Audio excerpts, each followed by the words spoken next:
Fraternité FM, il est 7h.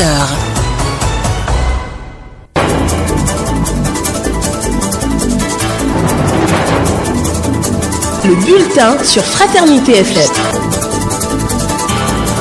Samedi 1er février de l'an 2025, mesdames et messieurs, bienvenue dans ce bulletin d'information, le tout premier numéro de ce mois. Dans les titres, un jeune homme dépossédé de sa moto par des personnes inconnues. Les faits se sont produits le week-end écoulé au quartier Gorobani, c'est dans le premier arrondissement de la ville de Parakou. Que s'est-il réellement passé? Les témoignages sont à suivre dans cette édition. Pendant ce temps, c'est un véritable casse-tête pour les apprenants de Gorobani, un village situé dans le premier arrondissement de Parakou, de rejoindre leurs écoles. La grande distance qui sépare leur établissement scolaire est la principale raison qu'évoquent ces derniers. Une situation que déplorent aussi les parents des apprenants. Donatien Tossou, président du bureau APE, nous en dira davantage dans ce bulletin. Et puis une autre sport dans cette édition, les populations de la troisième ville à statut particulier livrent leurs sentiments suite à l'annonce de construction d'un stade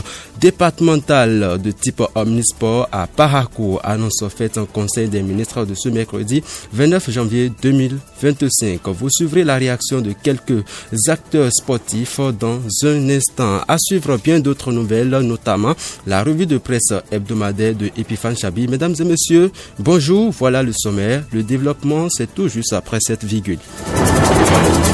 Radio Fraternité 96.5. Fraternité FM. Comme je vous l'annonçais dans les titres, un nouveau cas de vol de moto a été signalé à Parakou. Cette fois, la victime est un jeune homme en provenance du Nigeria à son pays de résidence. Après plusieurs années de dur labeur, il revenait au Bercail avec une moto neuve, fruit de ses économies. Malheureusement, il a été dépouillé en cours de route alors qu'il se dirigeait vers son domicile. Les faits se sont produits le week-end dernier dans le quartier Gorobani. Selon les témoignages recueillis, des individus mal intentionnés ont usé d'un stratège bien rodé. Se faisant passer pour des porteurs d'aide, ils ont prétendu vouloir l'aider à éviter les postes de contrôle de la police chargés de veiller au respect du code de la route. Une fois en confiance, ils l'ont dépouillé de son bien avant de disparaître. Rafiou Kwema relate les faits. Il y a de cela quelques jours, j'étais au niveau de Gorobani quand j'ai vu un enfant pleurnicher. Tout juste, je me suis rapproché de lui et il m'a narré la scène. Et ce qui s'est passé, c'est que quoi? Le constat est que quand ces enfants viennent du Nigeria, à cause des forces de l'ordre, ces enfants ont peur. Donc ils cherchent des voies de contournement pour éviter ces forces de l'ordre-là.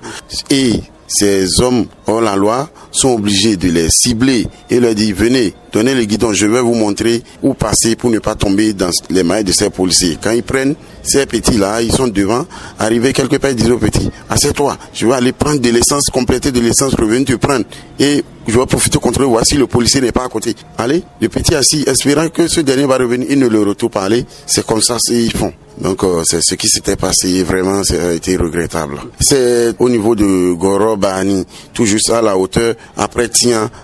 Rafiou Kwema, témoin de la scène, déplore cette situation qui touche fréquemment les jeunes de retour du Nigeria. Il plaide pour une meilleure organisation de ces ressortissants par l'État afin de limiter leur vulnérabilité face aux malfaiteurs. Il exhorte également les forces de l'ordre à intensifier les campagnes de sensibilisation sur la réglementation de la circulation afin de mieux protéger ces usagers et réduire les risques d'escroquerie. Rafiou Kwema.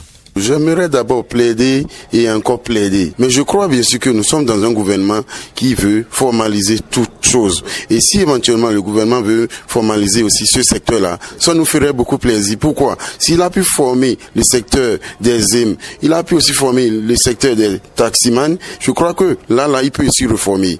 Prendre des responsables qui vont à des moments donnés conduire ces enfants. Au lieu que ces enfants prennent des voies détournées pour revenir, ils sont leurs responsables qu'on les met met en charge. Et c'est lui en commun accord avec la police républicaine. Ils verront bien comment ces enfants vont pouvoir rentrer, juste atteindre leur lieu de résidence.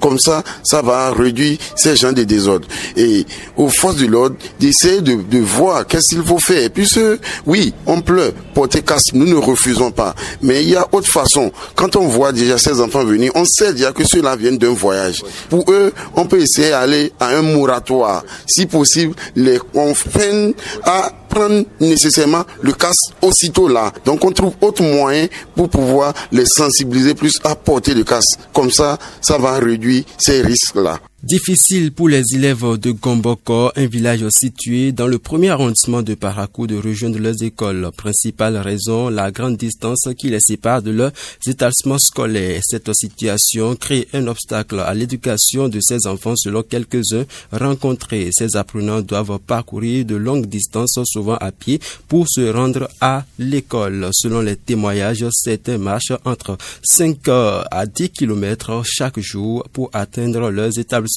Un trajet qui s'avère particulièrement pénible selon le président du bureau de l'association des parents d'élèves de Gomboko, Donatien Tossou. Nous vivons des situations d'insécurité. Quand les enfants courent à 7 heures, ils doivent quitter à 6 heures pour pouvoir vite aller à l'école. Nous-mêmes, les parents, on a peur. Puisqu'il y a des braquages, même à 6 heures, quand les enfants quittent la maison pour aller au cours, il y a des braquages. Il y a des la loi là, qui les braquent, qui prennent leur portable, leur sac et tout. Donc ce sont les difficultés de nous les parents, la peur de nous les parents. L'éclairage, quand il est 6 heures, c'est encore sombre, il y a encore un peu la nuit. Donc c'est ce qui fait que ces hors-la-loi là profitent de ces moments-là, de ces temps-là, pour pouvoir opérer, pour pouvoir faire leur forfait. Plusieurs cas, à 5h13, quand moi j'allais au service, j'ai vu quelqu'un qui a porté habit Zemijan, qu'il a pris quelqu'un derrière. Et souvent c'est comme ça qu'ils se procèdent. Tu vas les voir croyant que c'est un client, il a pris. Or c'est des gens qui se préparent à faire du braquage. Mais c'est ce qu'il faut souvent pour braquer nos enfants, pour braquer ceux qui se lèvent tôt pour se rendre dans leur lieu de travail. Ça ne nous garantit rien. En temps, on a fait la délégation. Nous sommes allés, on a rencontré le commissaire du premier arrondissement. En temps, il a envoyé les éléments de la patrouille faire quelques jours. Donc, sans vous mentir, il n'y a pas le jour où il n'y a pas le cas de vol dans Gomboko. Donc, nous ne sommes pas du tout en sécurité. Cette distance imposée a un effet direct sur la régularité des présences en classe. De nombreux enfants trop fatigués ou malades à cause de ces longues marches finissent par manquer l'école régulièrement. Le président du bureau de l'association des parents d'élèves de Gomboko évoque aussi le risque d'insécurité auquel ces apprenants sont confrontés. Donatien Tossou. Les enfants quittent à 6 heures et ils reviennent. Par exemple, il y a 2 ans, moi, ma nièce a été braquée là. Je vais vous dire même qu'elle a été violée là. Tout son portable et tout est emporté. Juste là, on n'a pas retrouvé ceux-là. Donc, par exemple, le cas des enfants qui doivent quitter là pour aller à l'école catholique au Kédama. Imaginons, au moins, il va passer une heure de temps de route. Donc, il doit quitter tôt. Ils ont cours à 7 heures tous les jours. Il doit quitter tôt pour pouvoir se rendre à l'école. Donc, ce n'est pas du tout la loi. Même nous, même les parents, pour traverser le tronçon qui mène derrière les logements sociaux à Gomboko, on a peur. Surtout quand il y a une moto neuve, on a peur. Je demande pas les canaux de la radio fraternité, c'est la radio fraternité qui nous aide, que si le commissaire de premier arrondissement l'écoute, je le demande, je le prie de bien vouloir nous envoyer les éléments de patrouille, même si c'est une fois la semaine, pour que c'est la loi là, un peu peur et qu'il laisse nos enfants en paix. On n'a pas du tout le cœur tranquille à cause de ces la loi là. Donc je le demande pardon. C'est tout le quartier Gomboko qui le demande, qui le supplie de pouvoir nous aider et mettre un peu de sécurité dans la zone de Gomboko. Donc on demande à ceux-là de venir en aide. Nous sommes aussi des habitants. Nous ne sommes même pas loin de la ville, à quelques kilomètres de la ville seulement. Donc on les demande pardon. Voilà la peine des élèves. Pas grâce à la radio fraternité qu'on a trouvé quelques modules de classe qui est en train de soulager la peine des enfants aujourd'hui. Donc, on demande pardon à ces autorités de venir en aide. Gomboko, nous vivons de l'insécurité totale, je vous jure. Autre volet de l'actualité, les risques liés à la manipulation illégale du gaz domestique et d'autres produits inflammables au cœur d'un échange initié par le directeur départemental de l'industrie et du commerce du Borgou et de l'Alibori, Rufus Sarré. Face aux hommes des médias, mercredi 29 janvier 2025 à Parakou et en présence des associations de défense des consommateurs, il a rappelé les dangers que représentent ces pratiques et les mesures envisagées pour y mettre fin. Revenant sur La réglementation en vigueur, le DEDIC, a précisé que seules les structures remplissant les conditions d'agrément sont autorisées à stocker et distribuer des produits pétroliers et inflammables. Il a dénoncé les commerçants clandestins qui, en toute illégalité, s'installent dans les zones habitées et procèdent eux-mêmes à recharger de bouteilles de gaz, mettant ainsi en péril la vie des populations. Rufus Sarré, directeur départemental de l'industrie et du commerce, Borgo Alibori. Si nous nous référons au décret 423 du 26 juillet 2023 portant modalité d'importation, de stockage et de distribution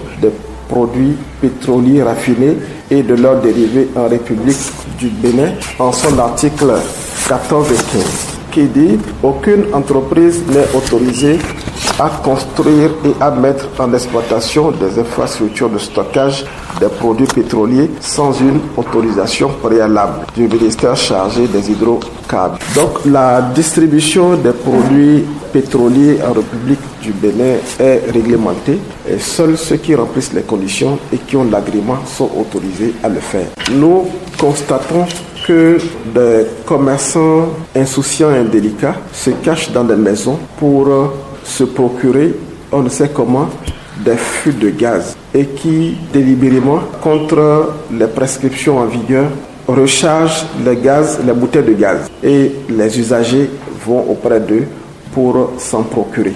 Pour remédier à la situation, Rufus Sarré a lancé un appel aux acteurs du secteur à se régulariser afin de bénéficier de l'accompagnement de sa direction. Il a également exhorté la population à collaborer en dénonçant toute activité suspecte. Outre la sensibilisation en cours, une mission de terrain sera bientôt déployée pour intensifier et sanctionner les contrevenants. Rufus Sarré, DEDIC du Borgo Alibori. Pour ce qui nous concerne, nous voulons d'abord sensibiliser la population et l'inviter à coopérer avec nos services pour, premièrement, solliciter les déclarations volontaires de ceux qui jusque-là se sont adonnés à cette activité dans les agglomérations et qui rechargent les bouteilles. Nous ne connaissons pas là où ils le font, mais nous allons chercher, nous allons les déceler. Nous les invitons à venir se déclarer eux-mêmes pour que nous puissions voir ensemble dans quelle mesure nous allons démanteler avec leur collaboration ces points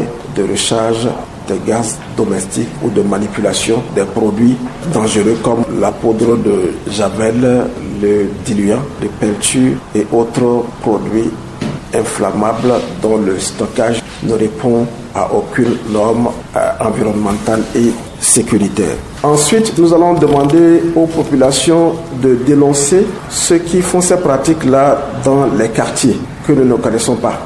Un nouveau cap de franchi dans le projet de construction d'un stade départemental de type omnisport à Parakou. Mercredi dernier, en Conseil des ministres, le gouvernement a donné son accord pour la réalisation des études d'impact environnemental et social dans le cadre de ce projet. Une nouvelle accueillie avec enthousiasme par les Parakois. Les acteurs du football de la 3e ville à statut particulier du Bénin livrent également leurs impressions. Je vous invite à suivre Emmanuel Bio, secrétaire général de Dynamo FC de Parakou, et Albertine Monument, gardienne de but de l'équipe féminine Elite AC. C'est quand même une bonne nouvelle parce que on n'a que le seul. À Parakou ici, nous avons un seul stade que près de 10 à 20 équipes utilisent chaque jour. Donc la construction d'un nouveau stade, je crois que c'est la bienvenue. Parakou, c'est une grande ville. Il y a près de 20 équipes. Quand on prend, il y a 2 équipes de première division, je dirais.